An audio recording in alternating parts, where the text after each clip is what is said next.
Do something different the next 90 days than you did the last 90 days, like picking up the books to read.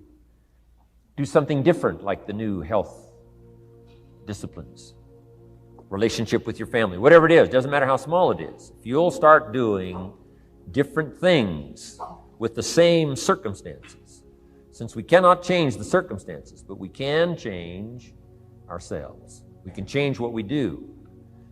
And then he gave me another secret to success when he said, what you have at the moment, Mr. Rohn, you've attracted by the person you've become. What you have at the moment, you've attracted by the person you've become. Few little simple principles here. Once you understand these, it starts to explain so much. Now, sometimes it's a little tough to take, blaming yourself instead of the marketplace. Taking responsibility instead of putting it off on someone else.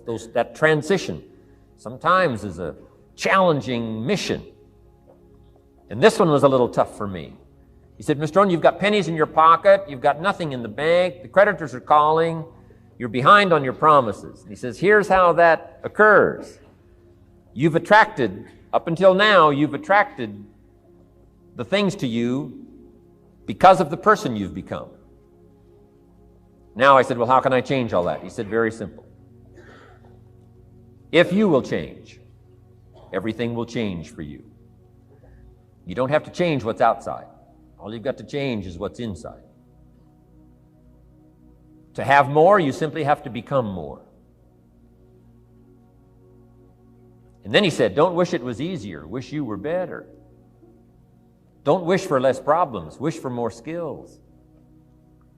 Start working on yourself, making these personal changes. And he said, it'll all change for you. Shoaff said, here's the secret, Mr. Rohn. Learn to work harder on yourself than you do on your job. Once I got that, it turned my life around. Learn to work harder on yourself than you do on your job. He said, if you work hard on your job, you'll make a living. If you work hard on yourself, you can make a fortune. Wow. If you would have known me at age 25, you would have said, Jim Rohn's a hard worker. If you'd have known me, you'd have said that. I'm the guy, I don't mind coming a little bit early, staying a little bit late. I don't mind that. You'd have said, well, Jim Rohn's a hard worker. You say, well, how come he's got pennies in his pocket and nothing in the bank and behind on his promises? Well, I was a hard worker, but I was working hard on my job, not on myself. I'm telling you, if you'll learn that simple little principle and start the process today, latest tomorrow, give you tonight to think it over. And start this whole process of personal development, work on yourself, make yourself more valuable to the marketplace. I'm telling you, you can so dynamically change your income, and economics is the least of the values that you can start earning in terms of equity if you'll start working harder on yourself than you do on your job. Work hard on yourself and develop the skills. Work hard on yourself and develop the graces. All of the stuff necessary to become more valuable to the marketplace. I'm telling you, your whole life can explode into change. Promotions, no problem. Becoming more valuable to the company, I'm telling you, no problem. Money, no problem. Economics, no problem. Future, no problem. If you just go to work on the right thing. Not get things out there to change. Don't try to change the seed. Don't change the soil.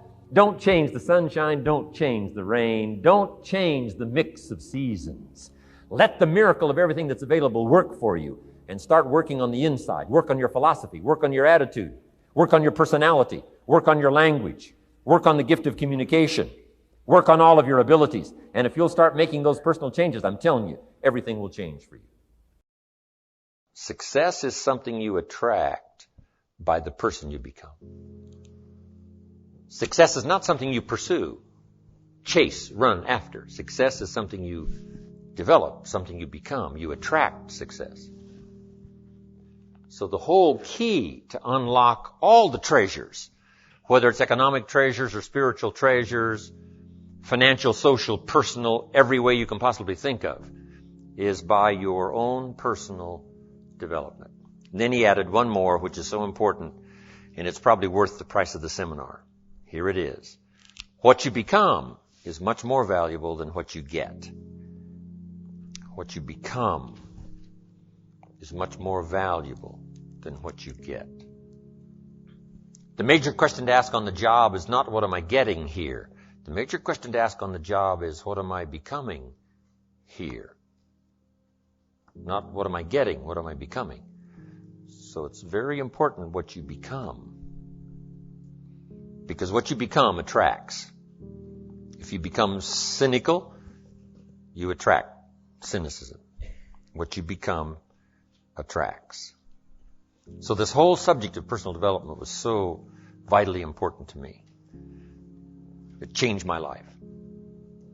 I was a millionaire by age 31. And that was just the economic part of it. It took me 6 years from age 25 to age 31. It was unbelievable. Mr. Shoaff, over a 5-year period before he died at age 49, who taught me some extraordinarily simple things. He only went to the 9th grade in school, never finished high school, never went to college, never went to university.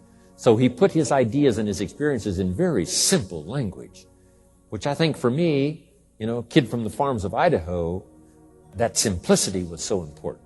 Because if it would have been technical, I'd have missed it. If it would have been mystic, I would have, backed away. But it was just basic, blunt, ABC, familiar stuff that I hadn't thought of before. And he did start to remind me, and those ideas changed my life.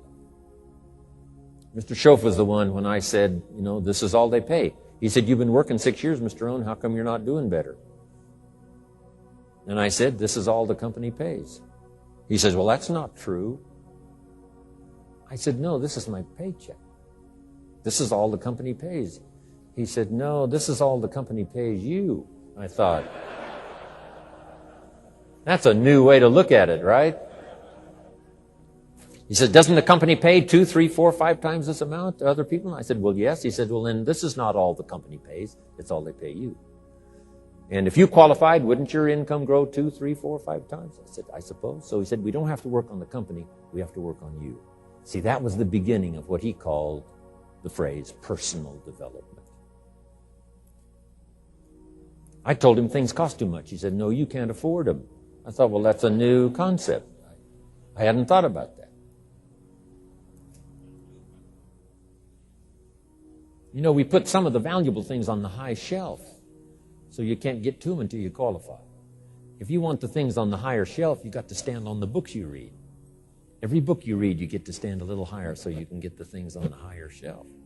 See, I learned those concepts. It was so incredible. And here was the most important one. Success is something you attract by the person you become. See, that phrase changed my life. Success is something you attract by the person you become. Success is not something you pursue. It's like chasing a butterfly. You can't quite catch it. Success is something you attract by becoming an attractive person. See, those were new concepts to me. I'm just working hard trying to make a living. Here's what he said to me. This changed my life. I got a chance to teach this in Moscow and across Russia. 3 visits, now the 4th. Here's what Shoaff taught me. Profits are better than wages. Nobody taught me that in high school. Nobody taught me that. I went to 1 year of college. Nobody taught me.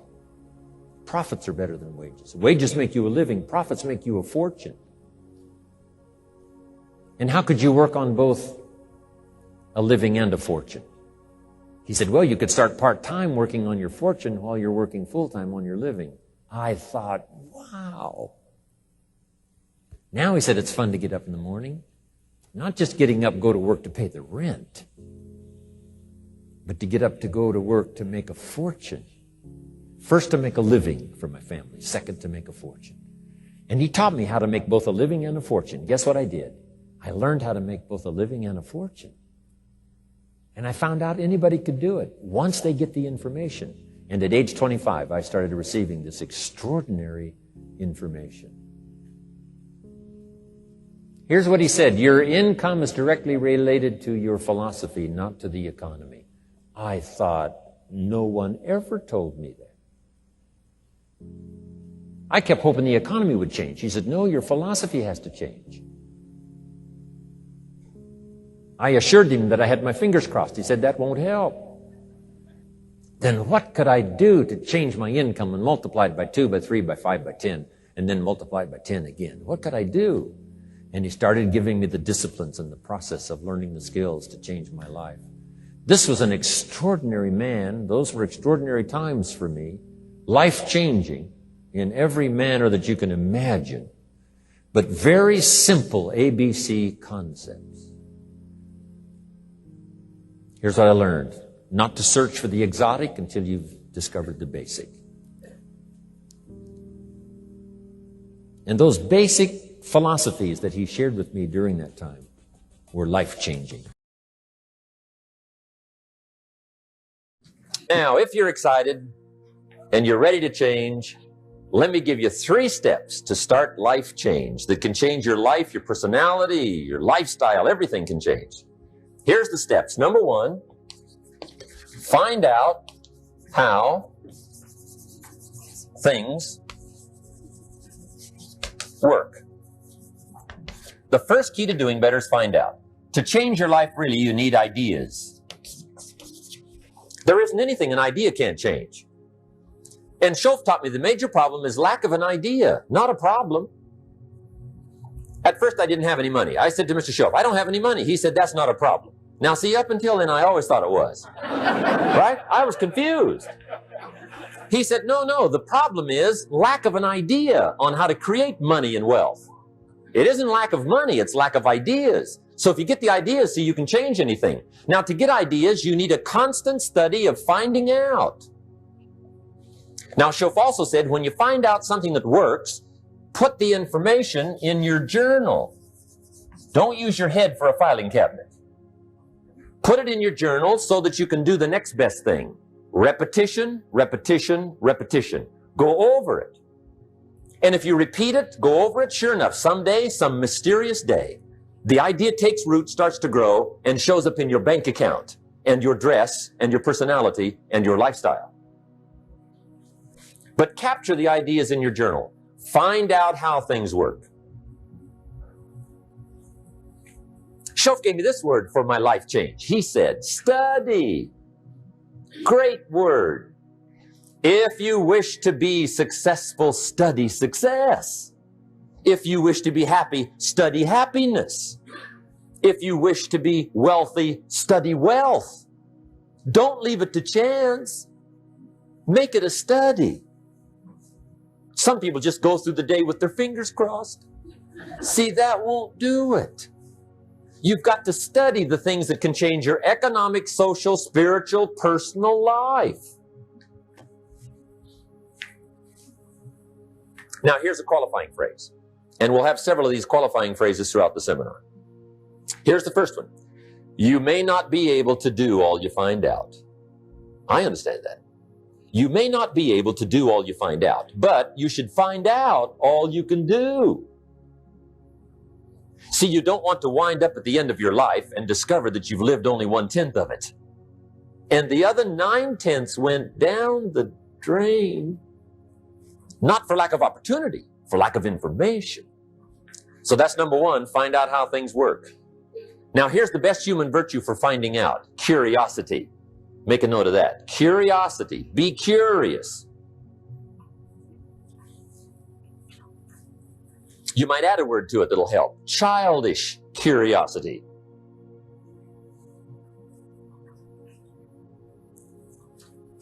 What will kids do if they want to know something bad enough? Bug you. That's the phrase. They can ask 1,000 questions. You think they're through? They got another 1,000. They'll drive you to the brink. It's a virtue. When you gotta know, be like a child. Now, if you're curious, let me give you 3 ways to find out how to change anything. Any life direction, any dimension. Here's 3 ways to find out how to change anything. Number 1 is to read. Become a good reader. All of the successful people I know and work with around the world, they're all good readers. Curiosity drives them to read. They got to know. They just read.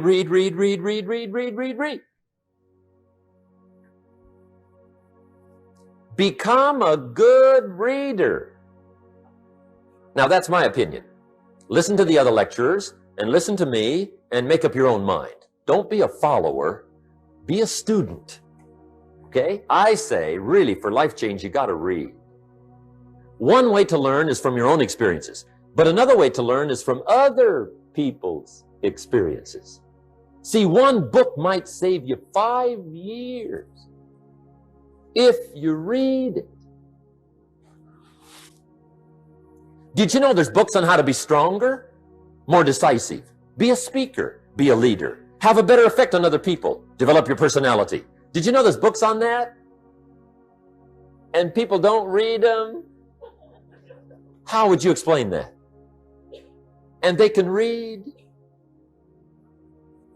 Did you know that hundreds of successful people have written their stories in books and they wrote down how they did it and people don't read it? How would you explain that? The guy's busy, I guess. You know, you get tied up. The guy says, well, yeah, you work where I work, but the time you struggle home, it's late. You got to eat a bite of supper, watch a little TV, get to bed. You can't sit up half the night reading. And the guy's behind on his car payment. Good worker, hard worker, sincere. But you got to be better than sincere and work hard. Otherwise, at the end of your life, you'll wind up cold, stony broke. You got to be better than a good worker. You got to be a good reader. My opinion. Now, you don't have to read half the night. Okay? Although if you're broke, that's not a bad place to start, right? Get on with the cure. But put this in your notes, 30 minutes a day. Just devote 30 minutes a day to reading. Stretch it to an hour if you can, but at least 30 minutes. 30 minutes a day, read something positive, something challenging, something inspirational, something instructional, at least 30 minutes a day. And here's the next clue. Every day. Don't miss. Once you set this up, just don't miss. Miss a meal, but not your 30 minutes. Because you can get along without some meals, but you can't get along without some books. There's a Bible phrase that says humans cannot live on bread alone or just food. It says the next most important thing to food is words. Words nourish the mind, makes us different than animals and dogs. Words nourish the soul. So humans have to have food and words in order to be happy and healthy. I told my staff the other day, some people read so little, they've got rickets of the mind. They're undernourished mentally. So to get a good diet of words, I suggest good reading habits, 30 minutes a day. Now, some people don't read because they don't read well. I understand that. And the national average is fairly poor. People have fairly poor reading skills. They're still trying to operate on awkward old skills of the past, right? Reading one word at a time. And with such poor skills, when you read, the mind usually wanders. Because you can think about a lot of things. The mind is an incredible mechanism. And if you read poorly, the mind wanders around thinking of other things while you're trying to read. Did you ever read a page and wonder what it said? Right? Say, I got to read that again. Right? That's because the mind is just doing this job, right? Just wandering around. Did you ever read yourself to sleep? See, that's another problem. The mind says, who needs this? Just shuts off, right? Poor skills. Or a guy looks at a book, 500 pages, and says, no use starting, right? I mean, I'd never get through this one. Anyway, in our weekend seminar, we take a whole section, about 2-3 hours, and we go through reading skills. How to read a book a day is the title of that subject. And I'll tell you what, if you can read a book a day, it'll change your whole life. I mean, a book a day will change your whole life. Expose yourself to a whole variety of things, spiritual, moral, personal, economic, history, geography, everything. I mean, you can really change if you read a book a day. So you might want to attend the weekend, get in on those reading class skills. It's incredible. A book a day will change your life. But hey, whether you read slow or fast, or whether you read awkwardly or whether you read well, here's the key: read. Don't miss. Here's what reading is. Reading is tapping the treasure of ideas. That's what reading is. Tapping the treasure of ideas. And ideas can change any part of your life.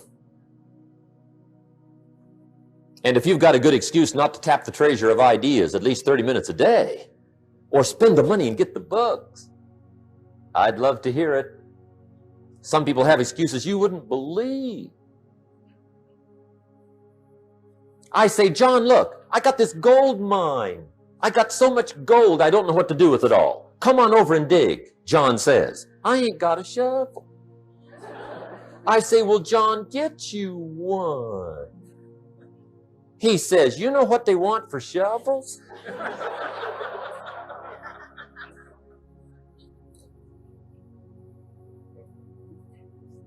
Let me give you the 2 books that started my library at age 25. My library now is worth many, many, many thousands of dollars, but it started with 2 books. Mr. Shoaff recommended these to me, got me started. Shoaff said, become self-educated. He said, standard education will get you standard results. And you can check those numbers and see if that's what you want. But if you want to go beyond that, you now have got to become self-educated. So he got me started on my library. He said, one of the ways is build your library. Now, I had a Bible, right? That was 66 books, so that's a pretty good deal. But here's what else he recommended. He said, number 1, get the book, Think and Grow Rich, by Napoleon Hill. Think and Grow Rich, if you don't already have it. The title should intrigue you. Think and Grow Rich. I found that book in a secondhand bookstore. I paid 47 cents for it. I've still got it. It's one of the rare hardback covers. I read it several dozen times. Shoaff taught me repetition is the mother of skill. Some of the ideas in that book helped to change my life. As I look back on it now, the book was worth several $100,000, and I bought it for 47 cents. What a lesson I learned, the difference between cost and value. Before I met Mr. Shoaff, I used to ask, how much does it cost? After I met Mr. Shoaff, I asked, how much is it worth? I started basing my life on worth instead of cost, and everything changed. But that was book 1, Think and Grow Rich. The second book he recommended I get was a book on nutrition. Shoaff said, study nutrition. I think that first book was by Adele Davis. Eat Right to Keep Fit, I think. I've got lots of them now, but I think that was the first one.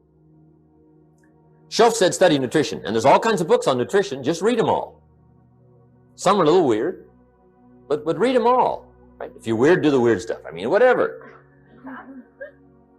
But read them, then make up your own mind. Remember, don't read and become a follower. Read and become a student. Make up your mind, find a plan that works good for you, but get the books on nutrition. Here's what Mr. Shoaff said to me. Vitality plays an important part in doing well. Vitality. He said some people don't do well because they don't feel well. It's not that they're not intelligent. It's that they're ill. They don't have the zing and the fire and the vitality to do well. So he put it right on me about studying nutrition. He said, Jim, you wouldn't believe it. He said, I got this friend of mine raises racehorses. The guy's got 9 books on how to feed horses. He does not have a book on how to feed himself. He said, my friend studies horse nutrition. Studies it. Vitamins, minerals, trace minerals, protein, amino acids, carbohydrates, fats, enzymes, proper balance for his horses. Shoaff said, he's a fanatic. And he said, you ought to see his horses. They're magnificent, beautiful, powerful animals. They can run like the wind. And he said, you ought to see him. He's a wreck. He said, the guy feeds his horses better than he feeds himself. Do you believe that? In my later studies, I discovered Some people feed their dogs better than they feed their kids, if you can believe that. Anyway, I didn't mean to give you a health lecture here tonight, okay? But hey, take care of yourself. Work on that part because it's one of the answers to doing well. There's even a Bible phrase that says, many times the spirit is willing, but the body's weak. Now see, you're in trouble. And that is a problem. You wake up in the morning and the mind says, let's go get them. And the body says, I can't even get out of bed. So you got to work on both sides of this, right? Okay. But get your library started. Get the books. Put it together. Books are the trademark of civilization. It's fascinating to walk into someone's home and browse through their library because your library says something about you. So put your reading together. Very important. Here's the second way to find out how to change your life, and that's to listen. Get around successful people and listen. Now, you can also learn from unsuccessful people. Take notes on both, negative and positive. On the negative, the notes are called what not to do. And you got to learn what not to do as well as what to do. So learn from the negative as well as the positive. Okay? Find out what poor people read and don't read it. Right? That's good information. Learn from the negative. But now you can also learn from the positive. Get around successful people. Listen to what they say. Listen to how they say it. It's important. We've all got about 16 waking hours. Practice listening those 16 hours. And I say practice listening because listening isn't easy. I found out it's easier to talk than it is to listen. But if you will practice listening the 16 hours you're awake, sure enough, from surprising sources comes great ideas. In sales training we teach, if you want to learn sales, listen to the kids. Kids have got to be the master salespeople of all time. They have no equal. Father tells his young son, no, you cannot have an ice cream cone. 30 minutes later, he's licking on one. That'd be 30 minutes worth listening to. They got moves you wouldn't believe. Persistence runs deep like the ocean. And the kids never took a class on how to overcome objections. They already know how. They don't need classes. So listen and learn. Now, here's some of the best advice I've got for the whole evening. It won't get any better than this. This is it. Poor people ought to take rich people out to dinner and listen. That's some of the best I got. If a guy's not doing well, one of the first things he ought to do is find a guy that is doing well and offer to buy him his dinner. Spend $50, $60, $80, $100. Go for the full 9 course. Start him on the juices and hors d'oeuvres. Get him started talking. The salad takes 15 minutes. Keep it rolling. Biggest steak in town takes 45. Keep it rolling. Pour on the dessert. Stretch that meal out about 2 hours. If you get a successful person to eat and talk for 2 hours, they're liable to drop ideas in your lap, change your life. Multiply your income by 2, by 3, by 5. But you're right. Poor people don't usually take rich people out to dinner. That's the problem. The guy said he's rich, let him buy his own dinner. I'm not coming up with any money. And he says, besides, you work where I work. By the time you struggle home, it's late. You're lucky to get your own supper, let alone running around trying to find a rich man to feed. And the guy's behind on his house payment. Good worker, hard worker, sincere. But you got to be better than sincere. Work hard. You wind up broke. You got to be better than a good worker. You got to be a good listener. And remember, what you read and what you hear, put the good stuff in your journal. Now, here's the third way to find out how to change your life, and that's to observe. You can pick up a lot of ideas just by watching. Get around successful people and watch. Here's why. Success leaves clues. Watch how the man shakes hands. Watch how the lady responds. People who do well do certain things over and over and over and over. And if you're clever, you can pick them up. Watch it all. If a guy's making $10,000 a month, I'd watch how he walks. Maybe that's it. Copy his funny little walk.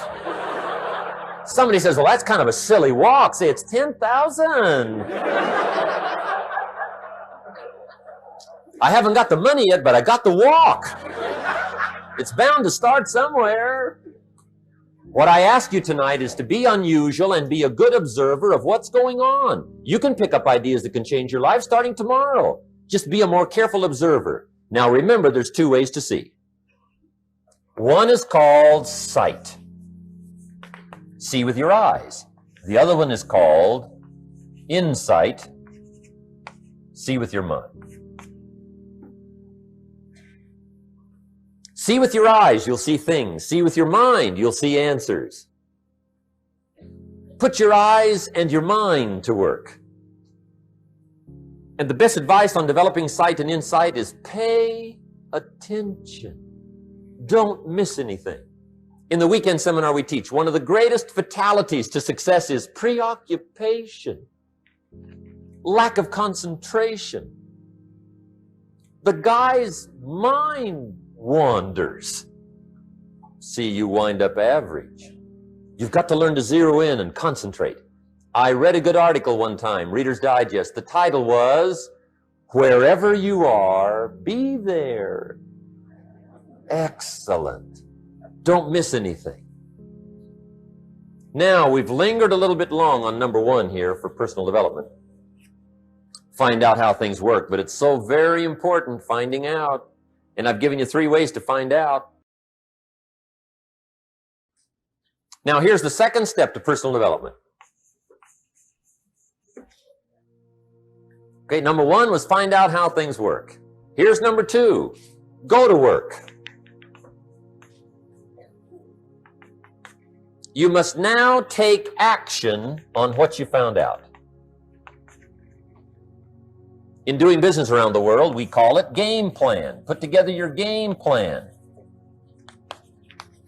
One of the major things we teach on the weekend seminars, game plans. How to game plan your office. If you're in sales, you need a game plan. Kids need a game plan. You need a home game plan, social game plan, a business game plan. Everybody needs game plans. Financial independence, game plan. Your investment, game plan.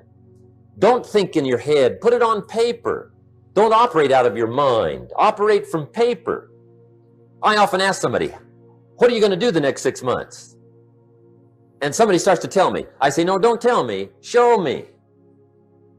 Show me your game plan for the next 6 months. Then I can look at things and maybe I can help. But you got to operate from paper. Put it on a game plan. Take action on what you found out. Now, here's the best word I know of to go with action. Massive. See, that'll change everything. Massive action is called the cure-all. If you're going to make calls, make a few thousand. If you're going to make contacts, make a few thousand. If you're going to knock on doors, knock on a few thousand. See, that'll change everything. Here's the language of the poor. I'll try it a time or two and see what happens. It's the way poor people talk. The guy says, well, I'll give it 30 days. 30 days. You could guess his bank balance. You've got to have a better game plan. So here's one of the major things to do starting tomorrow. Take a look at your game plan. If it isn't loaded with massive action, change it tomorrow. Action. The formula really works like this. Pick up a good idea, take heavy action. Pick up a couple of good ideas, take heavy action. That's the formula for success. Heavy action.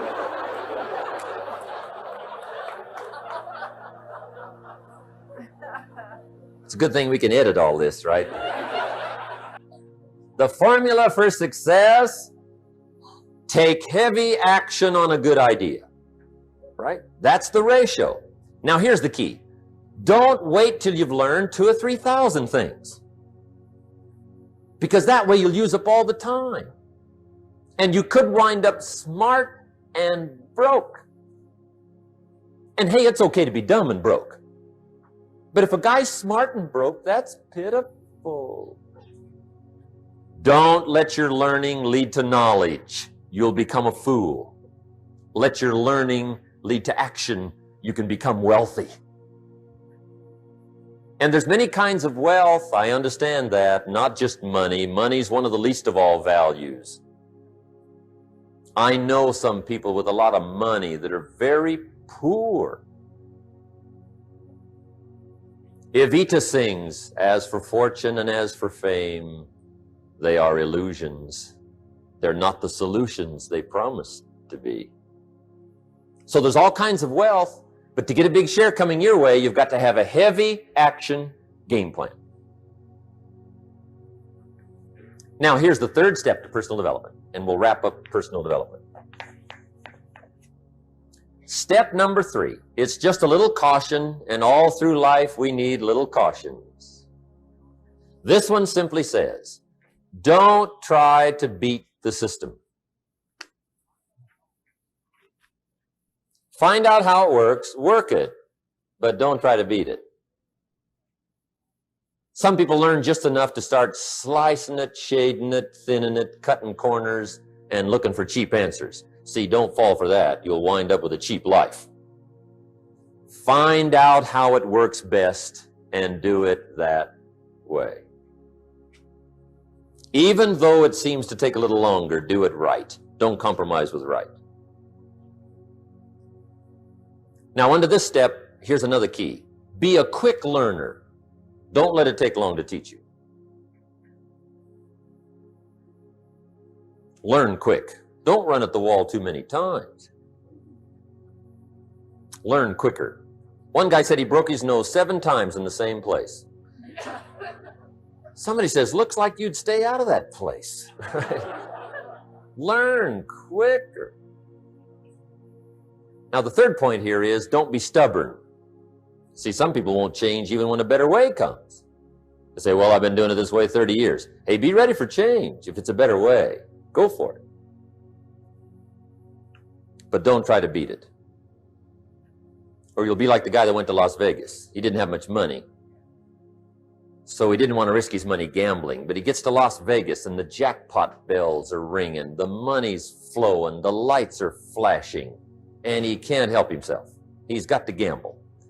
But instead of gambling with his cash, he decides to play the mental gambling game. And the brilliant scheme he worked out goes like this. He'd pick a number like number 3. Mentally, he would bet a certain amount of money on the number. And whether it won or lost, he would jot down that amount in his little pad. I would have won $5 if I'd have made that bet. Just to keep track of it, win or lose. That way, come midnight, he can calculate how he's doing, win or loser, how much, only not his money. Keep his money. Just play this mental gambling game. So here he is around the gambling table, everybody else shelling out their hard-earned cash. He's got this brilliant scheme. Instead of betting with his money, he's betting with his mind, and he lost his mind. Which means don't try to beat the system, I guess. Let's talk about some more parts of personal development. Here's the first one. Physical. The physical side. Got to take care of yourself. Do not neglect to take care of yourself. Good phraseology used in the Bible, in my amateur way, but let me put it to you best I can. Here's what it says. Treat your body like a temple. That's a good phrase, good suggestion. A temple meaning something you take extremely good care of. A temple, that's a good phrase. Treat your body like a temple, not a woodshed. A temple, a temple. Take good care. It's the only place you've got to live currently. The temple. Nutrition. My mother studied nutrition, passed it along to me, passed it along to my father, my children, my grandchildren. What a legacy that was. Learning to just take care of yourself. Key phrase. Some people don't do well because they don't feel well. They've got the gifts, they've got the skills. Maybe they just haven't taken care of themselves. They don't have the vitality. Key phrase. Vitality is a major part of success. Vitality. So take care of yourself. I know a guy that raises racehorses. I'm telling you, the guy feeds his horses better than he feeds himself. He's so careful how he feeds his horses. He's so careful what they eat. He's so careful that they get everything. And because of that extreme care, I mean, these are magnificent animals. They can run like the wind. But you ought to see this guy. 10 steps up a flight of stairs, and I mean, he's all out of breath. His horses can run like the wind, and he can hardly make it up the steps. The guy takes care of his animals better than he takes care of himself. Some people feed their dogs better than they feed their kids. Physical. Now, there's all kinds of parts to physical. Here's one. Appearance is part of the physical. Never have a second chance to make a first impression. Physical side. And here's some of the best advice on appearance I can give you. Comes from ancient script again. It says, God looks on the inside, people look on the outside. Isn't that good information? Now you say, well, people shouldn't judge you by how you look. Well, let me give you a clue. They do. They do. You can't deal in these shoulds and shouldn'ts. You'll be tipped over the rest of your life. Now, of course, when people get to know you, they'll judge you by more than what they see. But at first, they're going to take a look. So, here's the best advice I can give you. Make sure the outside is a major reflection of what's going on inside. The physical side. A few minutes a day, stay healthy. A little bit of study on nutrition, stay healthy. Key. Now here's the next part of personal development, the spiritual part. I'm an amateur on the spiritual side. I do happen to believe that human beings are more than just an advanced life form. An advanced species of the animal kingdom. I do believe humans are a special creation. That's just my personal belief, and I don't ask you to buy it. But here's what I do ask you to buy. If you do believe in spirituality in any manner, here's my best advice. Study it and practice it. Do not neglect your values. Do not neglect your virtues. If you do believe in spirituality, my advice is study it and practice it. Don't let it go unstudied. Don't let it go unnourished, if you do believe. That's my best advice on the spiritual side. Now here's the third part. The mental side. Part of this personal development challenge is to develop mentally. Learn, study, grow, change. It's what schooling is all about. And the human development takes time, incredible amounts of time.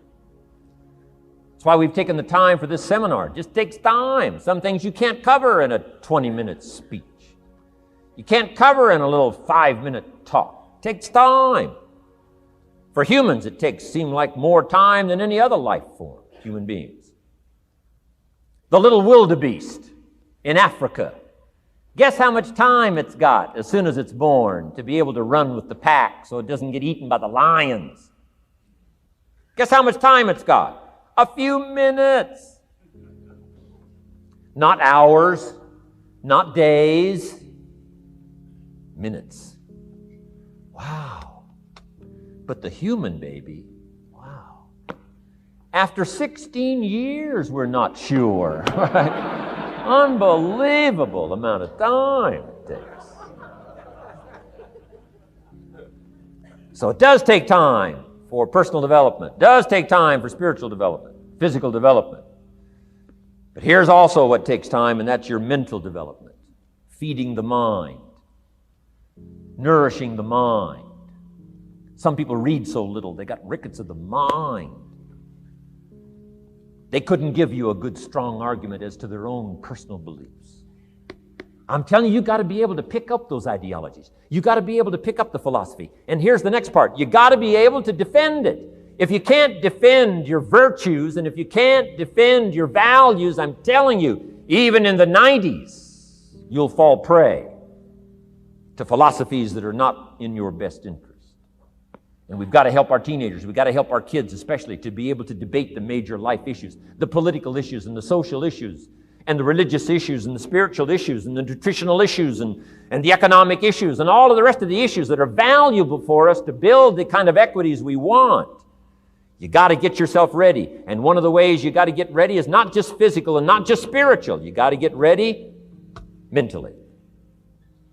And this is where Shoaff went to work on me, to be ready mentally, to develop the philosophy and also be able to defend your virtues and your values.